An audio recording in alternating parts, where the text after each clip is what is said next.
রাত ১২টা থেকে ভোর ৫টা পর্যন্ত মোট ৫ ঘন্টা টাইম। এই টাইম কি আপনার পেজ সেল জেনারেট করছে নাকি সে ঘুমিয়ে পড়ছে?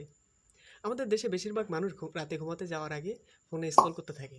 আর ওই স্ক্রল করতে করতে সে বাইং মোডে চলে যায়। আর তখনই হয়তো আপনার পেজে সে মেসেজ করতেছে।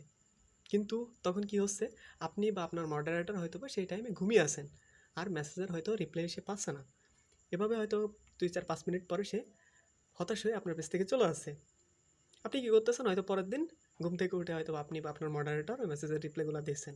তখন কি হচ্ছে, সে হয়তো বা সেই মেসেজের রিপ্লাই হয়তো বা মানে সিন করলে করতেছে বা হয়তো বা নাও করতেছে। আর এভাবে আমাদের কাঙ্ক্ষিত যে কোয়ালিফাইড যে লিডগুলো বা এক্সট্রা যে সেলগুলো হতো সেগুলো আসলে সেল হচ্ছে না। এর একটা সুন্দর সলিউশন হিসেবে আমাদের কর্টেক্স এআইটা মার্কেটে আসতেছে ইনশাল্লাহ। তো আপনি রাতে ঘুমিয়ে থাকবেন বা আপনার মডারেটর রাতে ঘুমাইলেও কোনো সমস্যা নেই। আমাদের এআই আপনার হয়ে আপনার মেসেজের রিপ্লাইগুলো সে দিয়ে দিবে এবং সেল জেনারেট করবে। তো এটা খুব দ্রুত ইনশাল্লাহ মার্কেটে আসতেছে। আপনি যদি আর্লি অ্যাক্সেস পেতে চান তাহলে কমেন্টে ইন্টারেস্ট লিখতে পারেন। আমরা চেষ্টা করব যে আপনাদেরকে আর্লি অ্যাক্সেসটা দেওয়ার জন্য। তো ভালো থাকুন। আসসালামু আলাইকুম রহমতুল্লাহি ওয়া বারাকাতুহু।